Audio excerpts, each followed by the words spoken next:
प्रिय विद्यार्थियों, आज हम परिवार यानी फैमिली का अर्थ तथा प्रमुख विशेषताओं को जानने का प्रयास करेंगे। इसके लिए सर्वप्रथम हम मैकइवर पेज की परिभाषा को लेते हैं। मैकइवर पेज कहते हैं कि परिवार पर्याप्त निश्चित यौन संबंध द्वारा परिभाषित एक ऐसा समूह है जो बच्चों के जनन एवं लालन पालन की व्यवस्था करता है।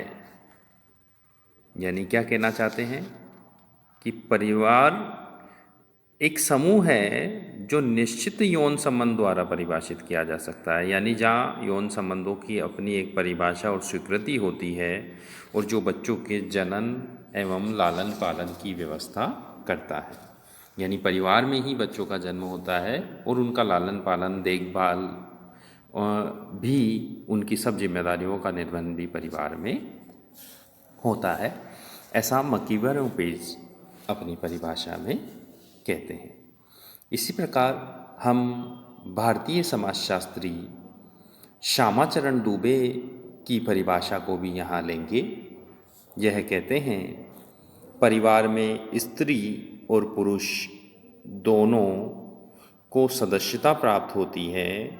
उनमें से कम दो विपरीत यौन व्यक्तियों के यौन संबंधों की सामाजिक स्वीकृति रहती है और उनके संसर्ग से उत्पन्न संतान मिलकर परिवार का निर्माण करती है।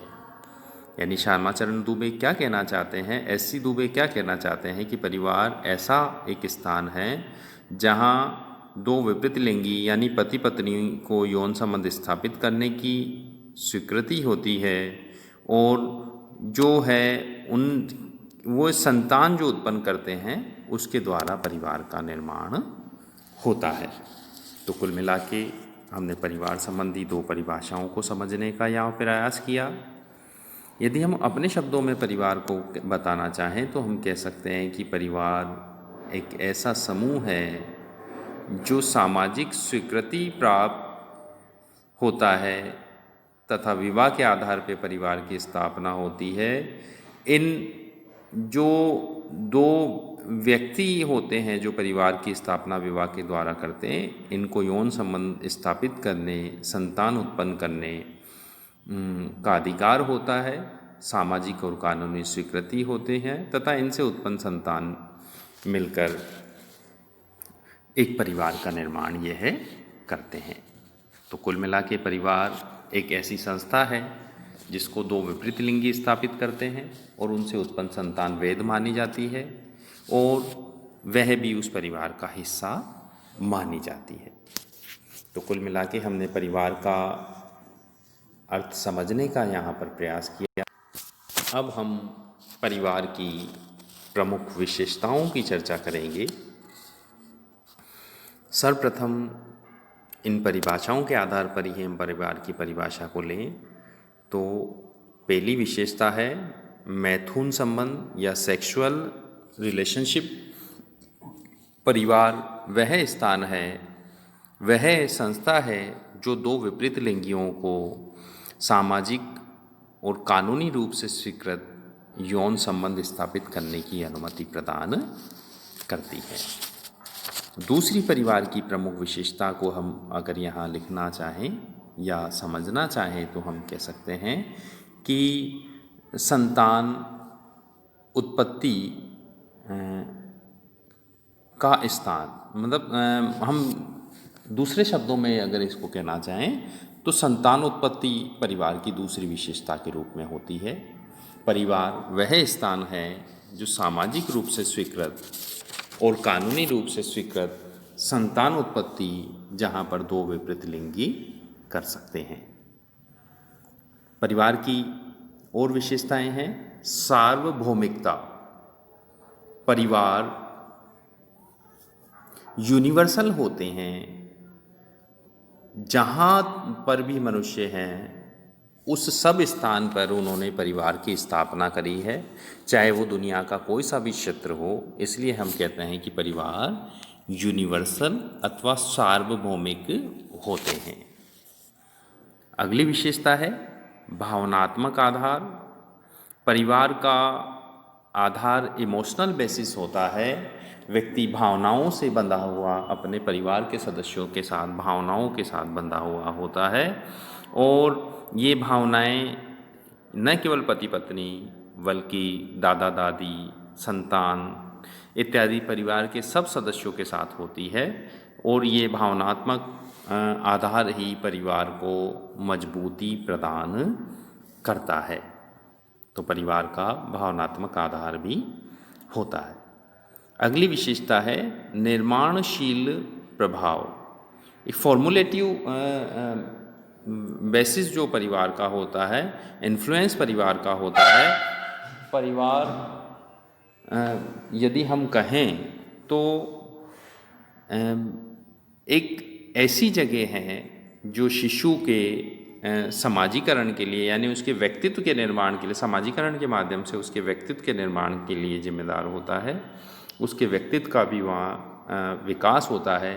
परिवार समाज की सबसे छोटी इकाई होने के नाते संस्कृति का वाहक भी होता है। संस्कृति को कई तरह की परंपराओं और प्रथाओं के पालन का भी एक महत्वपूर्ण आधार होता है। तो एक निर्माणशील प्रभाव परिवार का होता है। अगली विशेषता है सदस्यों का उत्तरदायित्व। परिवार में प्रत्येक सदस्य के कुछ अपने उत्तरदायित्व होते हैं, और उनको निभाकर वह परिवार में अपनी जिम्मेदारी को पूर्ण करता है। यहाँ पे उत्तरदायित्व के साथ साथ परिवार के सदस्यों के अधिकार भी होते हैं। जैसे कि मान लीजिए कि परिवार में छोटे बच्चे हैं तो उनका पालन पोषण उनका अधिकार होता है। माता पिता अपना कर्तव्य के रूप में उनका पालन पोषण करते हैं, किंतु बच्चों का अधिकार भी है।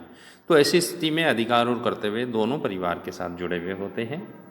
अगली विशेषता है सीमित आकार।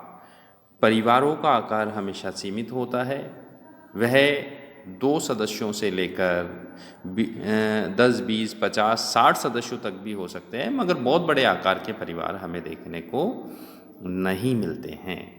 मान लीजिए संयुक्त परिवार और जो विस्तृत परिवार है, जो उसको 50 सदस्य 60 सदस्यों के परिवार तक भी कई बार देखने को मिलते हैं, किंतु बहुत अधिक बड़े परिवार, सैकड़ों की संख्या में परिवार के सदस्य नहीं होते। अगली विशेषता परिवार की है सामाजिक संरचना में मुख्य स्थान। समाज की संरचना में परिवार सबसे छोटी और सबसे महत्वपूर्ण इकाई मानी जाती है। इसलिए हम कहते हैं कि परिवार सामाजिक संरचना में महत्वपूर्ण स्थान प्राप्त परिवार का होता है। परिवार ही सामाजिक संरचना को बनाते हैं। अगली विशेषता है सामाजिक नियमन, सोशल रेगुलेशन। परिवार जो है वो समाज के नियमों से बंधा हुआ होता है। सामाजिक निषेधों का पालन उनमें किया जाता है। सामाजिक कुछ तरह की कर्तव्यों का पालन भी समाज में किया जाता है। तो समाज पर अनेक तरह के सामाजिक नियमों द्वारा परिवार को नियंत्रित किया जाता है। तो सामाजिक नियमन परिवार पे होता है। अंतिम विशेषता है परिवार की स्थायी और अस्थायी प्रकृति। परिवार स्थायी प्रकृति के भी होते हैं और अस्थायी प्रकृति भी परिवार की होती है। यहाँ पर हमें इसे समझने के लिए 2 चीज़ों को ध्यान में रखना होगा। जब हम किसी व्यक्ति विशेष के परिवार की चर्चा करते हैं तो हम कहते हैं कि परिवार अस्थायी है। जैसे मान लीजिए रामलाल का परिवार। अब रामलाल के निधन के साथ ही रामलाल का परिवार जो है, अब रामलाल का परिवार समाप्त हो जाएगा, क्योंकि अब रामलाल के बाद जो जीवित व्यक्ति है उसके नाम से उस परिवार को जाना जाएगा। तो जैसे ही एक पीढ़ी समाप्त होती है, उसका परिवार उसके साथ उसका नाम उस परिवार के रूप में समाप्त हो जाता है, बल्कि उसकी नई संतान के नाम से उस परिवार को जानने लगते हैं। किंतु परिवार की स्थायी प्रकृति भी है।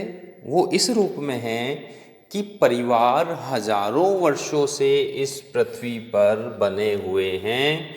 तो उस दृष्टिकोण से हम जब विचार करते हैं तो परिवार एक संस्था के रूप में हजारों वर्षों से हमारी पृथ्वी पर है, इसलिए परिवार की स्थायी प्रकृति भी होती है। तो एक समिति के रूप में यानी व्यक्ति विशेष के परिवार के रूप में परिवार अस्थायी प्रकृति के होते हैं, किंतु एक संस्था के रूप में परिवार स्थायी होते हैं। अब आप परिवार के अर्थ और विशेषताओं को अपनी पुस्तक से पढ़ते हुए अपने शब्दों में समझने का प्रयास करें, फिर उसे इस वीडियो को पुनः देखते हुए समझने का प्रयास करके अपने शब्दों में उसे लिखें, और किसी भी तरह की दिक्कत हो तो व्हाट्सएप ग्रुप पे चर्चा कर सकते हैं। धन्यवाद।